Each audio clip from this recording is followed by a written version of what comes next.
Greetings to you all in the mighty name of our Lord and Savior Jesus Christ. Praise God, we all have entered into the 13th day of our Lenten devotional journey from ashes to glory. ఈ రోజు మన topic God's kindness leads to repentance. Romans chapter 2 verse 4 నేను తెలుగులో చదువుతున్నాను. దేవుని అనుగ్రహము మారుమనసు పొందుటకు నిన్ను ప్రేరేపించుచున్నదని ఎరగక ఆయన అనుగ్రహైశ్వర్యమును సహనమును దీర్ఘశాంతమును తృణీకరించుదువా? It's a question. గత కొన్ని రోజుల నుండి మనం పాపం గురించి వింటూ ఉన్నాం. మానవుడు పాపి అని, మనుషులందరూ పాపి అని, నువ్వు నేను అందరం పాపం చేశామనే విషయాన్ని మనం జ్ఞాపకం చేసుకుంటున్నాం. For all have sin and fall short of the glory of God అనే విషయాన్ని మెడిటేట్ చేస్తాం. మనం అంతా పాపం చేయడం బట్టి నరకానికి వెళ్ళే వాళ్ళము, దేవుని కోపానికి ఆగ్రహానికి గురవ్వాల్సిన వాళ్ళము అనే విషయాన్ని కూడా మనం చాలా సార్లు వింటూ వచ్చాం. అయితే మనం అంత పాపలమైనప్పుడు, if God is righteous judge, if God is holy, మన మీద ఎందుకు ఇంకా ఆ కోపం రావట్లేదు, ఇంకా ఆ శిక్ష మన మీదకి రావట్లేదు అంటే ఈ వచనం దానికి మంచి ఆన్సర్ ఇస్తుంది. One of the attributes of గాడ్ని మనం ఇక్కడ చూస్తాం, దట్ గాడ్ ఈస్ కైండ్. దేవుడు కృపగల దేవుడు, ఆయన అనుగ్రహైశ్వర్యం గల దేవుడు అనే విషయాన్ని మనం చాలా క్లియర్గా ఇందులో చూస్తాం. గాడ్ కైండ్నెస్ ఎంత అబండెంట్గా ఉంటుందో అనే విషయాన్ని ఈ వచనంలో చూస్తాం.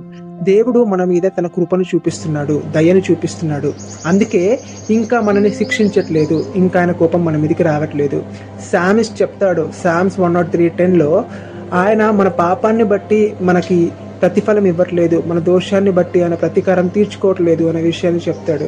అదేవిధంగా జాన్ 1:16లో కూడా మనం చూస్తే గ్రేస్ అపాన్ గ్రేస్, కృప వెంబడి కృపను దేవుడు మన మీద చూపిస్తున్నాడు.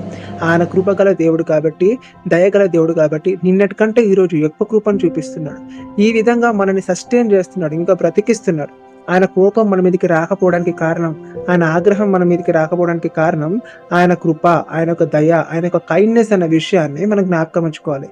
దేవుడు ఎందుకు అంత కైండ్గా మన మీద ఉంటున్నాడు, ఎందుకు ఆ కైండ్నెస్ చూపిస్తున్నాడు, ఎందుకు అంత అబండెంట్ కైండ్నెస్ మన మీద ఉంది అంటే ఇదే వచనము మనకు చాలా క్లియర్గా ఆన్సర్ ఇస్తుంది. మనము మారు మనసు పొందుటకు అనే విషయం మనం జ్ఞాపకం చేసుకోవాలి. His kindness is intended to turn away from our sins. మన పాపం నుండి మనము మారిపోవాలని, మన పాపం నుండి మనం తప్పించుకోవాలని ఆయన మన మీద కృపను చూపిస్తున్నాడు, మన మీద దీర్ఘ శాంతాన్ని వహిస్తున్నాడు, సహనాన్ని చూపిస్తున్నాడు అనే విషయం ఈ వచనం చాలా క్లియర్గా చెప్తుంది. మనం అంతా పాపం చేస్తున్నాము, పాపం నుండి విమోచింపబడడానికి ఇంకా టైం ఇవ్వడానికి ఆయన మన మీద దీర్ఘ శాంతాన్ని వహిస్తున్నాడు.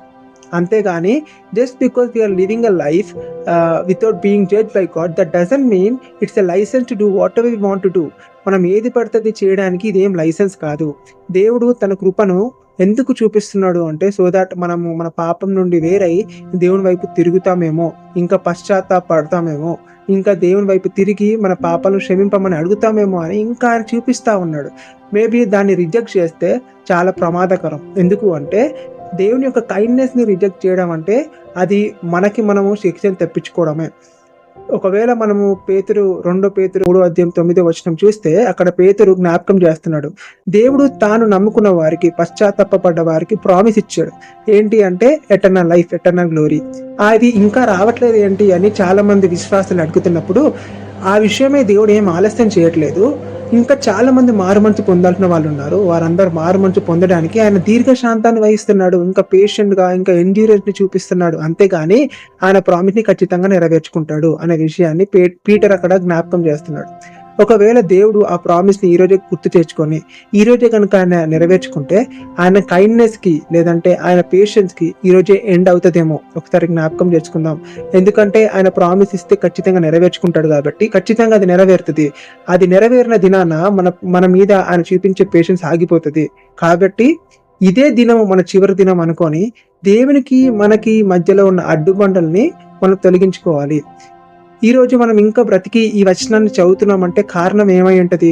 ఎందుకంటే మనం ఇంకా బ్రతికే ఉన్నాం.